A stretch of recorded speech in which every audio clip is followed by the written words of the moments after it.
sambung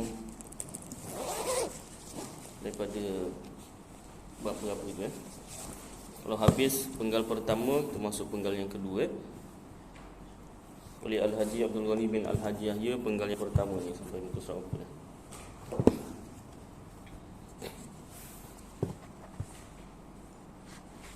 Kalau ikut catatan saya ni, Surau Kampung Sinaran Baru 24 bulan 1. Lama sangat tu. Kita last bulan 3.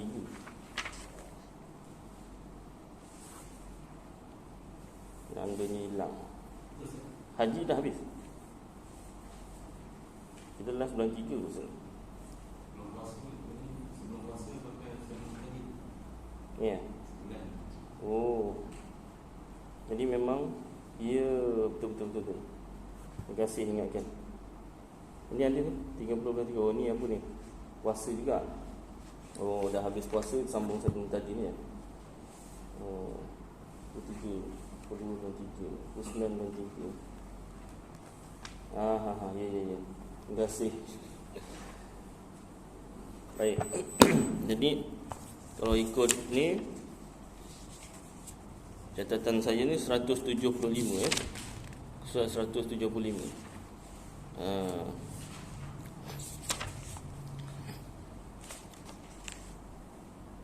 Maknanya yang last kitab ni perkara yang haram dalam ihram. Lepas tu masuk ihsar.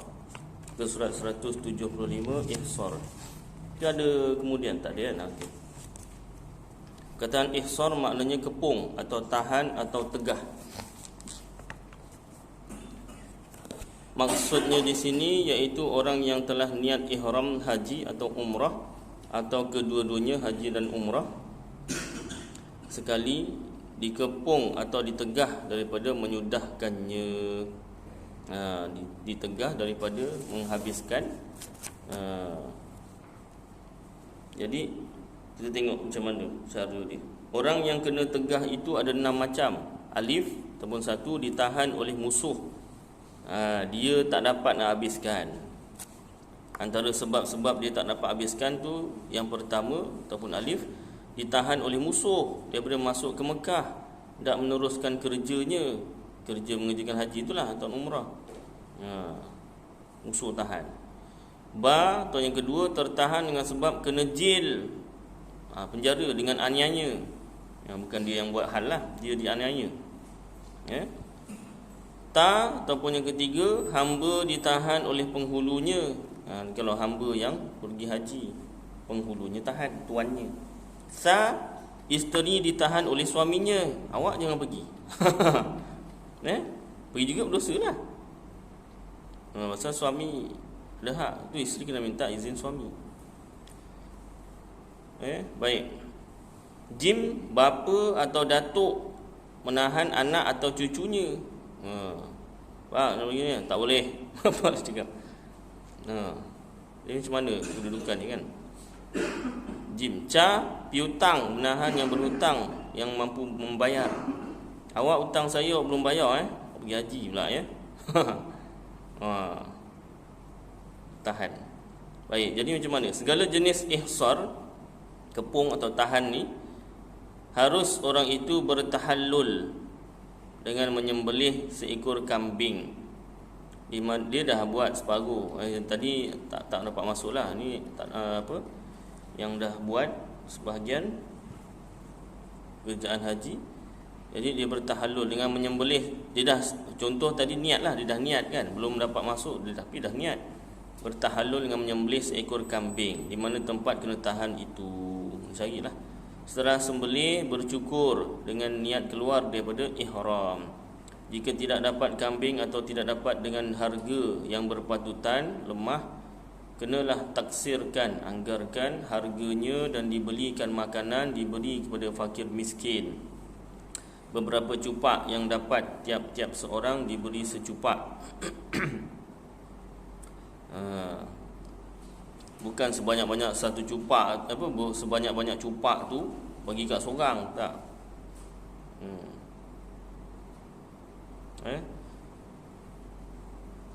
Diberikan makanan daripada fakir miskin. Beberapa cupak yang dapat tiap-tiap seorang diberi secupak, satu cupak.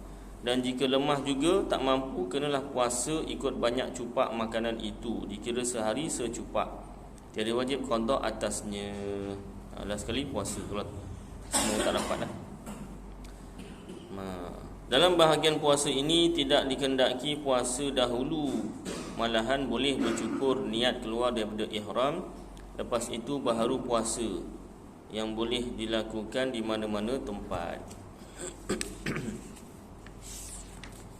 Adapun dam tadi atau makanan tadi hendaklah diberikan kepada fakir miskin di tempat kena tahan itu, tidak boleh dipindahkan ke lain tempat, melainkan ke tanah haram sahaja. Cari fakir miskin yang tanah haram kalau tak ada kat situ. Bakal haji harus niat ihram dengan bersyarat, seperti katanya, sahaja aku ataupun sengaja aku berihram dengan haji. Jika ada uzur seperti sakit aku bertahallul atau aku jadi halal.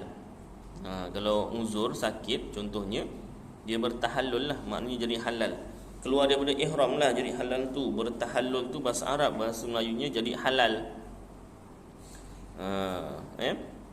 Maknanya dah tak berihram. Ihram tu kan jadi haram, haram itu, haram ini, tak boleh itu, tak boleh ini.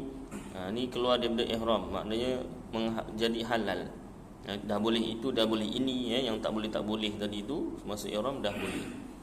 Maka harus, yakni boleh ia bertahallul bila ada sakit, keluar daripada ihram tu jadi halal bila ada sakit, dengan menyembelih kambing dan bercukur pada masalah yang pertama, dan jadi halal dengan sendirinya pada masalah yang kedua.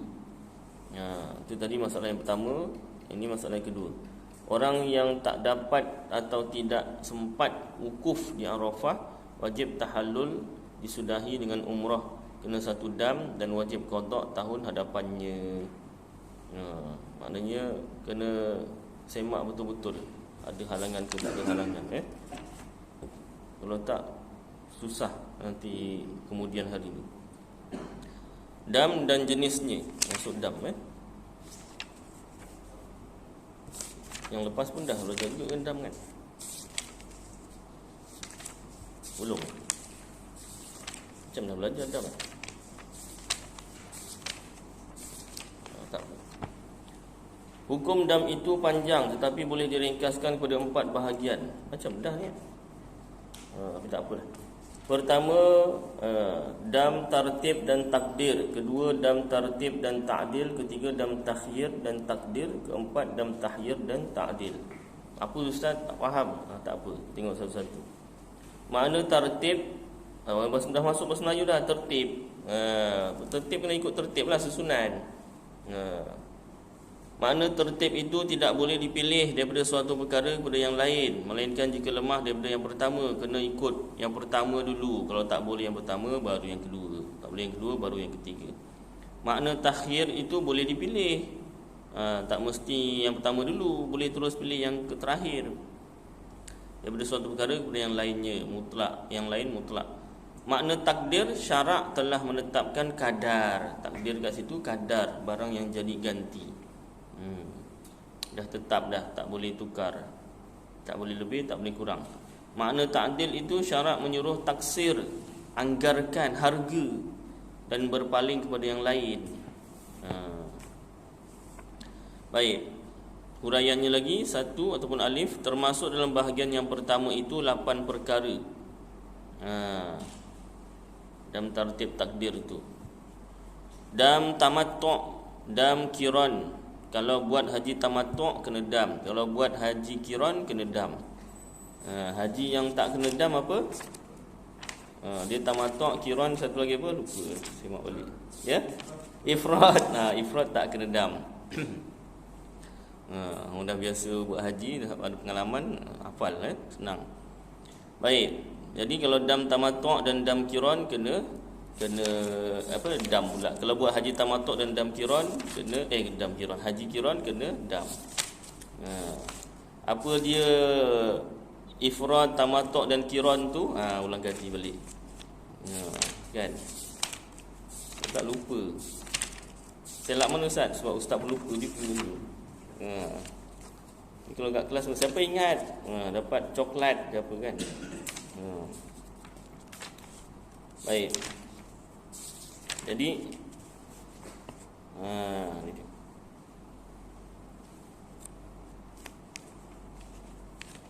(151) haji dan umrah ni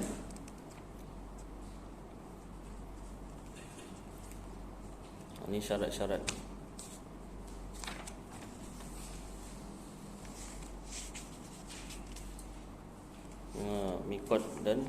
Mikot haji dan umrah.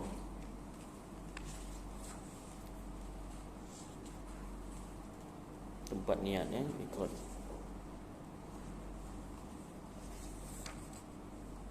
Rukun haji dan umrah. Niat.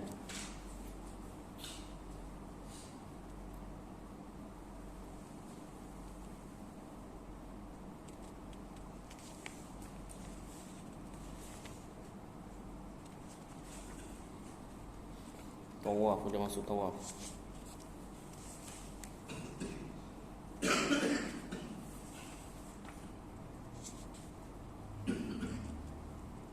Sunat tawaf. Sebab apa tu tak ingat.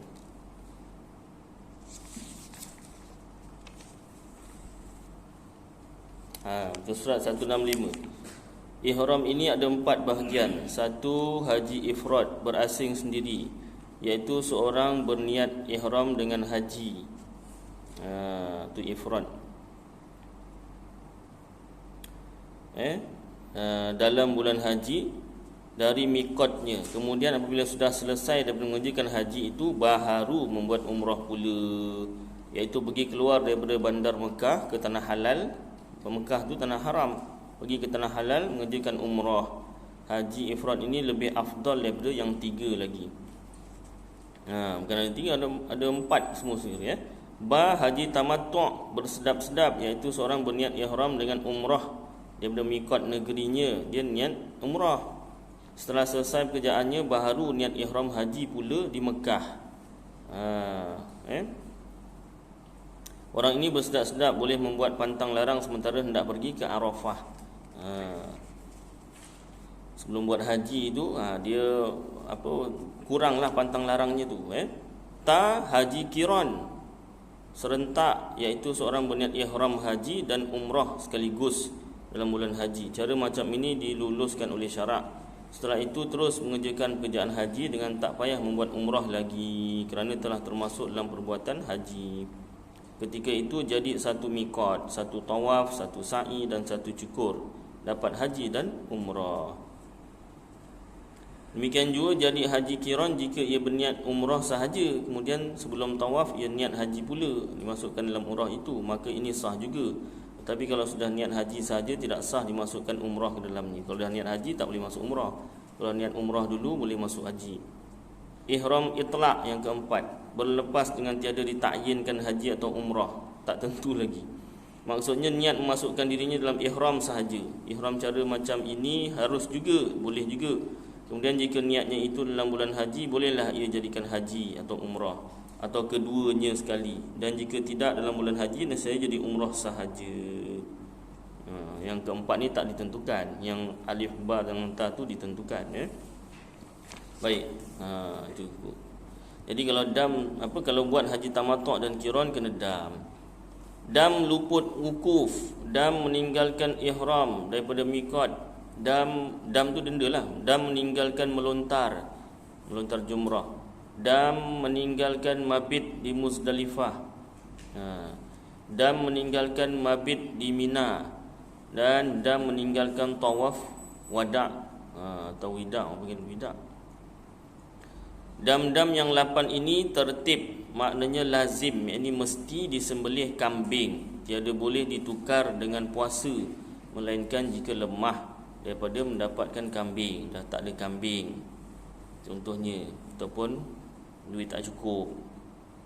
Dan takdir maknanya syarak yang menentukan kadar ganti itu, tidak boleh lebih dan tidak boleh kurang, iaitu puasa 3 hari dalam masa mengerjakan haji dan 7 hari apabila balik ke negeri. Kalau masih mengerjakan haji 3 hari, kalau dah balik ke negeri 7 hari. Baik, ba ataupun yang kedua termasuk dalam bahagian ini tertib ta'dil. Bahagian kedua dam jima' bersetubuh. Yang merosakkan haji dengan dam ihsar. Yang dam ihsar yang tadi itu halangan-halangan. Dam ini tertib, yakni lazim, yakni mesti disembelih kambing, tidak boleh ditukar dengan yang lain melainkan jika lemah daripada yang pertama. Dia kena ikut turutan, tapi kalau lemah boleh tukar harganya. Dan ta'dil maknanya syarat suruh taksir, anggarkan dan berpaling kepada yang lain menurut harganya. Maka orang yang jima' dalam ihram, kahwin pula tu, honeymoon di mana? Dekat Mekah. Tak boleh honeymoon Mekah. Tak jadi kalau nak buat haji ataupun umrah, tak jadi ibadatnya, honeymoon pun tak jadi kan. Jadi tempat lain. Maka orang yang jima' dalam ihram kalau boleh kawal tak apalah. Wajib atasnya dam seekor unta, atau lembu, atau 7 ekor kambing.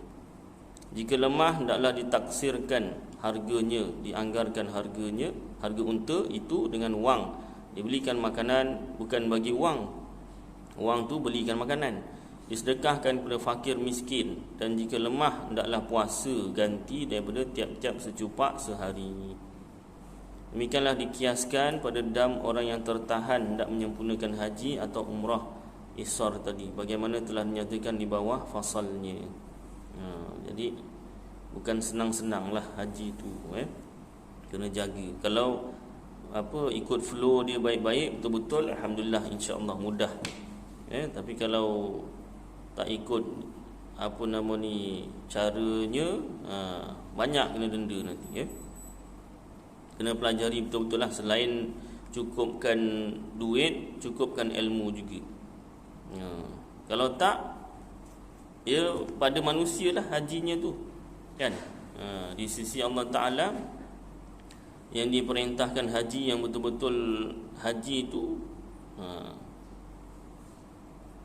kalau ikut kitab tak diterima lah. Siapa kita Ustaz nak menentukan ibadat seseorang? Ya, Allah Ta'ala yang turunkan hukum ni macam ni. Kau nak buat haji macam ni.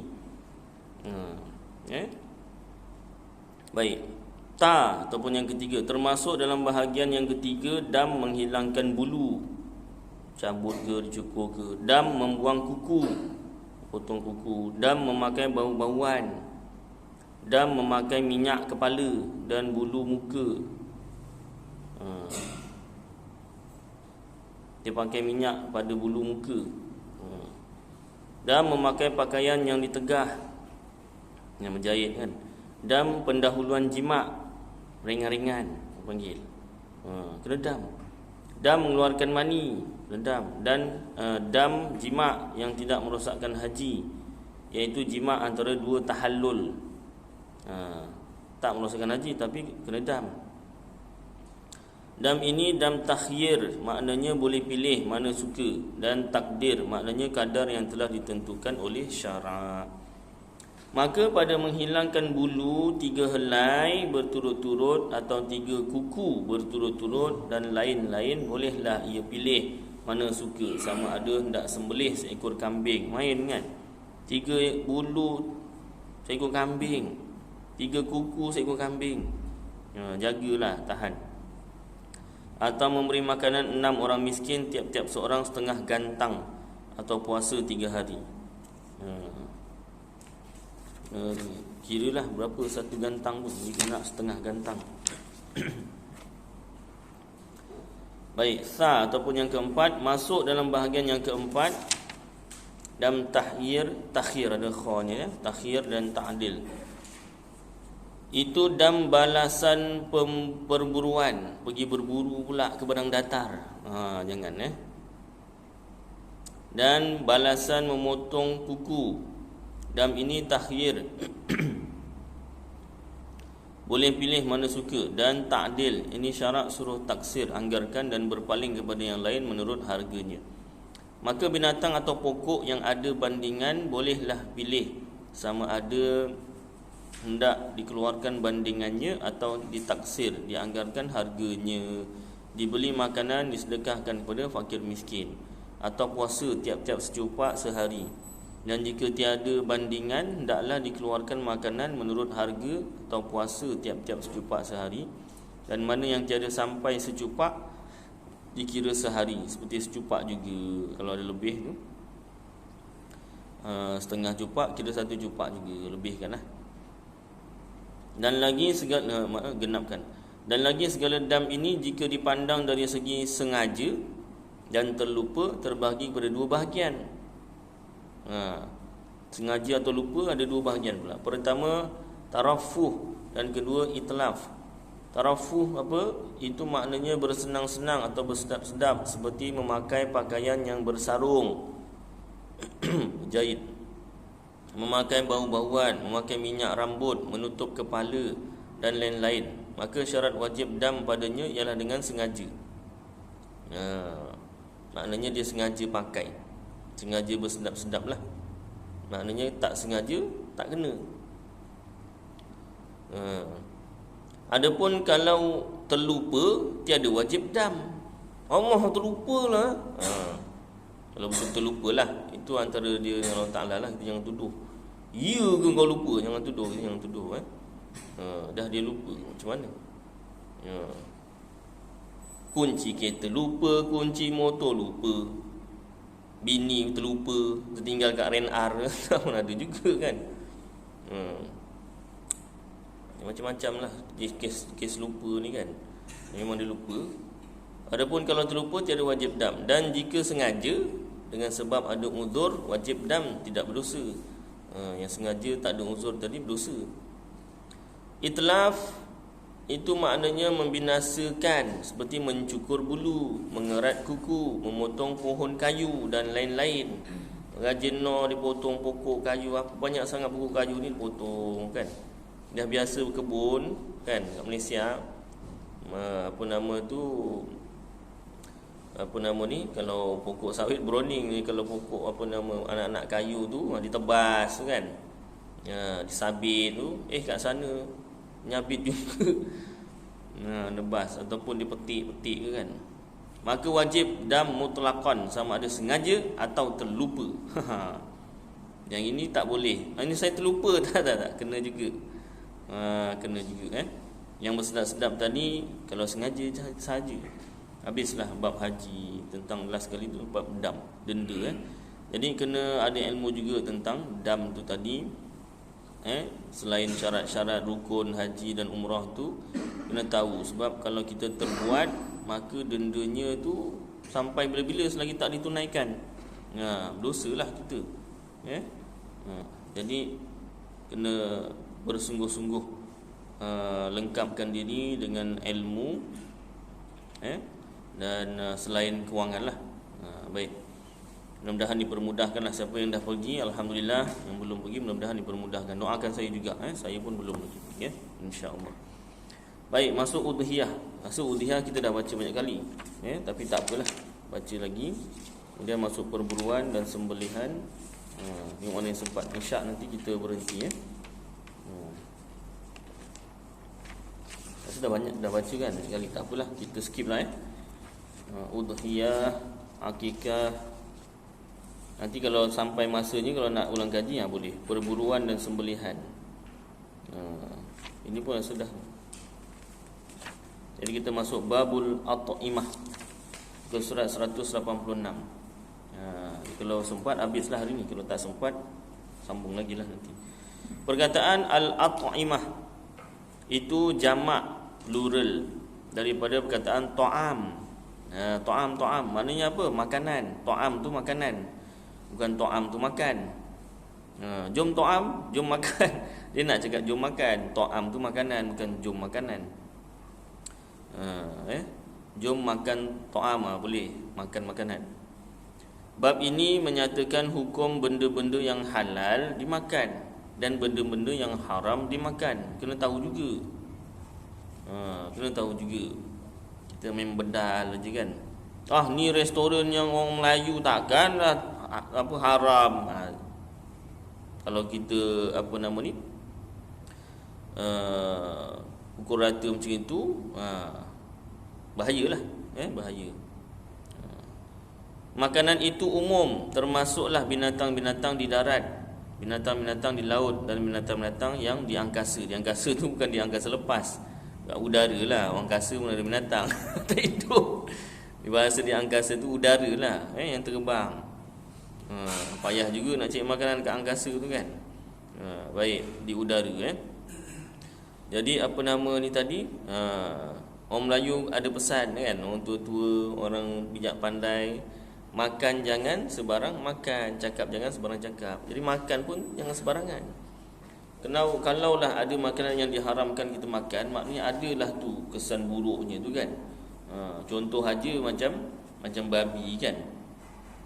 Dulu sebelum ada kajian saintifik, kita ikutlah perintah Allah Taala, perintah agama, haram makan, elakkan, jangan makan, sentuh pun kalau boleh jangan, kalau dah tersentuh basuh 7 kali, salah satunya dengan air tanah. Jadi kalau kita langgar, adalah keburukannya. Rupa bila dah buat kajian, ada kuman, ada kuman yang tak mati, dimasak dengan api yang 100 darjah Celsius pun, itu api rebusan air 100 darjah Celsius sekalipun tak mati kumannya. Rupanya ada macam tu, kuman dalam babi tu. Pasal apa? Pasal dia tu makan najis. Dia makan najis dia sendiri. Macam-macam lah kajian. Ada yang paling simple, orang campurkan dengan air Coca-Cola, daging babi tu kan. Dia tengok, keluar ulat kata kan. Jadi kalau menurut kajian klinikal memang ada pun pakai mikroskop tu kan, tengok, gini, pasal tak nampak kan. Saya pernah tanya kawan saya masa tu sekolah St. Joseph, campurlah Melayu, Cina, India yang bukan Islam kan. Cina yang bukan Islam. Tanya dia, you makan babi? Makan? Sedap ke? Sedap lah, dia kata. Dia rasa memang tak ada rasa. Mana makan, kalau makan babi rasa ulat itu, mungkinlah tak makan kan. Benda tu tak nampak, pakai mikroskop pun nampak. Itu sebab Allah Ta'ala haramkan, dan Allah Ta'ala sendiri yang jadikan babi itu. Itu masuk bab tauhid juga. Itu pernah berbahas juga dekat lelaki perdana tu. Tak payah sebut nama lah, kenal pula. Masuk YouTube ni. Tak tahu ada lagi hidup lagi rasa. Satu petang tu asal pas bayang, entah macam mana ceritanya dia timbulkan, tahi ni siapa jadikan? Bukan Allah Ta'ala jadikan, dia kata. Saya dah sekolah agama, kitab tak tahu dah belajar belum masa tu. Tapi dah sekolah agama kata, kalau tahi bukan Allah Ta'ala jadikan, siapa yang jadikan? Takkan jadi sendiri. Saya budak lagi, so diam aje lah. Rupa dah belajar kitab. Segala perkara Allah Ta'ala yang jadikan, baik dan buruk. Maksudlah najis tu sendiri. Dia niat dia nak kata tahi tu najis tu bukan Allah Ta'ala jadikan, sebab niat dia tu nak mensucikan Allah Ta'ala. Najis kan geli. Najis benda geli lah, takkan Allah Ta'ala yang jadikan. Dia niat dia baik, suci, murni, tapi rupa-rupanya telah terjerumus ke dalam akidah yang lebih keji daripada najis tu sendiri. Najis tu tak masuk neraka. Akidah orang yang mengatakan najis tu bukan Allah yang jadikan, jadi sendiri, itu akidah begitu yang boleh menyebabkan masuk neraka. Kerana mulut badan binasa, bukan mulut, akidah dalam hati itulah. Na'udzubillah min zalika. Ustaz tak jumpa dia balik. Entahlah, kalau jumpa cakap balik, entah dia ingat lagi ke tidak. Umur pun dah berapa dia kan. Kalau ikut kan kena jumpa juga tu kan. Tanya balik kan, ingat lagi tak? Dah tak ingat lah. Tapi refresh lah. Maknanya kalau tak ingat tak apalah, tapi tahi Allah Ta'ala jadikan. Ulang balik kan, segala perkara Allah Ta'ala yang jadikan, baik dan buruk. Cuma jangan disandarkan buruk tu pada Allah Ta'ala dari segi adab. Dari segi adab Dalilnya Nabi Ibrahim sebut, jika aku sakit atau ketika aku sakit, Allah sembuhkan aku. Dia tak kata, Nabi Ibrahim tak kata apabila Allah sakitkan aku maka Allah sembuhkan aku. Nabi Ibrahim tak cakap begitu. Bukan kerana Nabi Ibrahim percaya sakit itu datang sendiri, bukan daripada Allah, tak. Dari segi tauhid, nabi-nabi ni betul tauhidnya, akidahnya. Memang segala baik dan buruk Allah Ta'ala yang jadikan. Sakit tu Allah yang jadikan, Allah yang berikan, hakikat yang sebenar.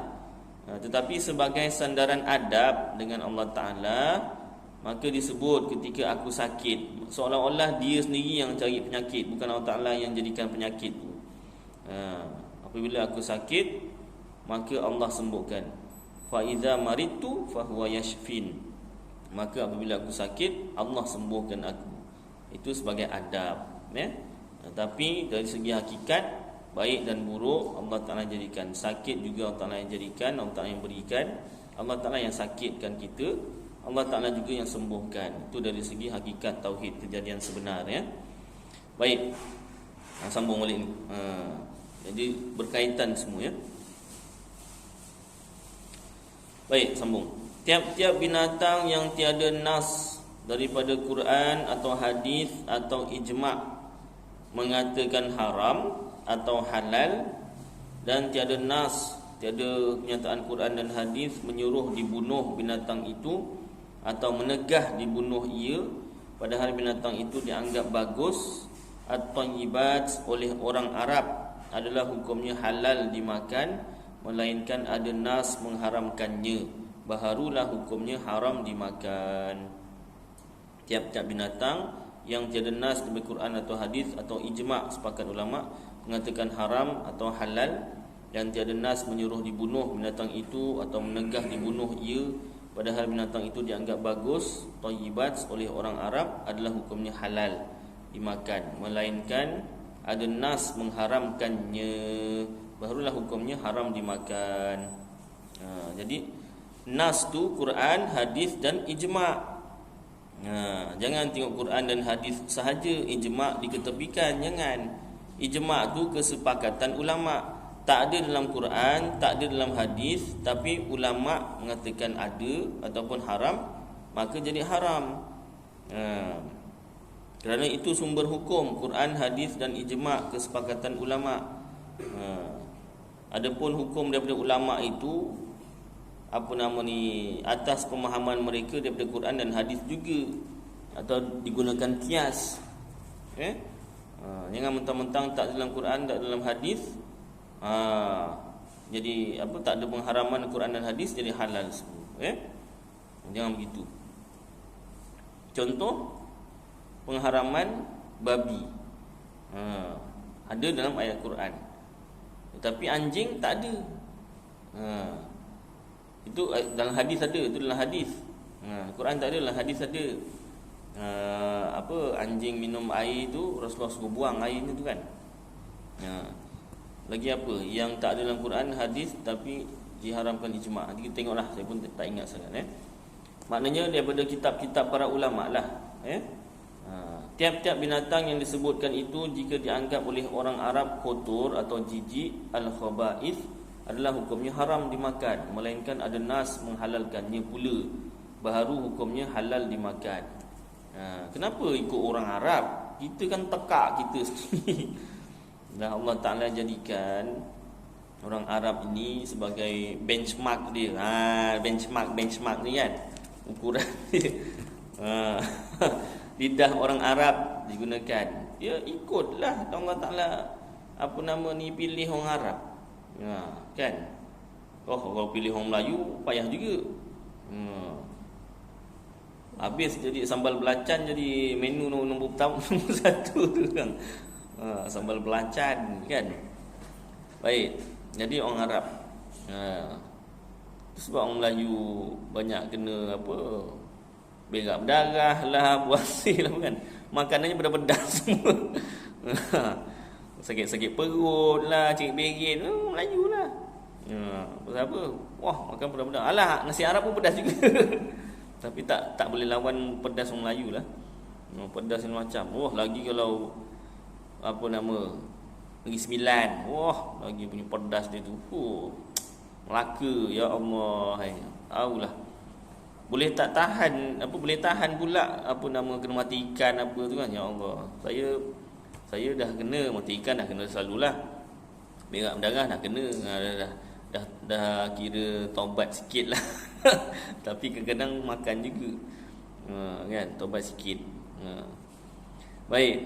Kalau dulu cili padi buat ulam. Itu ngikut siapa? Tengok arwah pak cik saya. Meninggal dunia Covid. Apa nama ni? Covid tu dia punya pemangkin. Dia dah ada apa nama?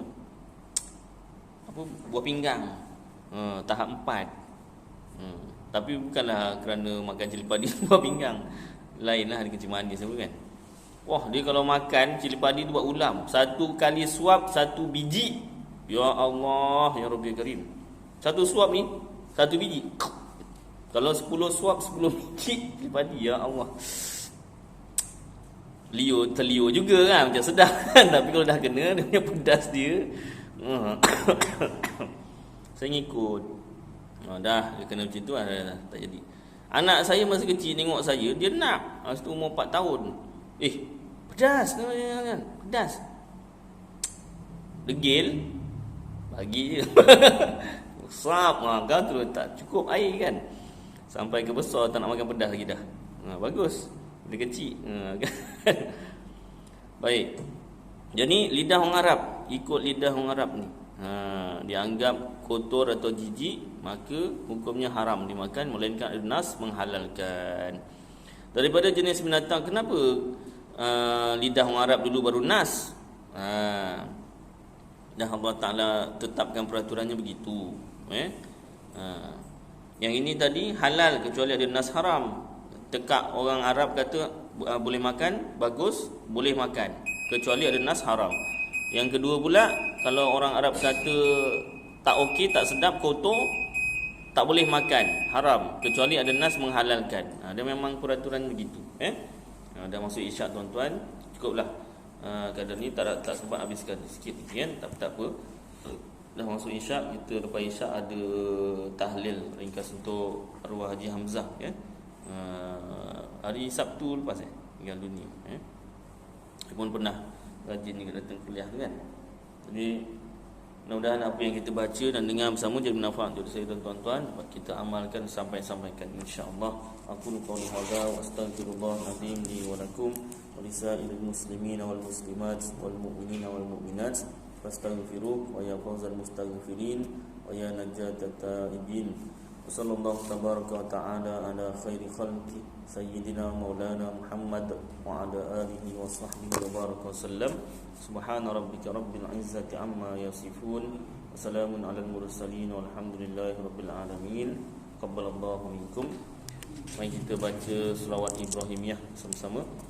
Allahumma salli ala Muhammad wa ala ali Muhammad kama sallaita ala Ibrahim wa ala ali Ibrahim, barik ala Muhammad wa ala ali Muhammad kama barakta ala Ibrahim wa ala ali Ibrahim fil alamin innaka Hamidum Majid.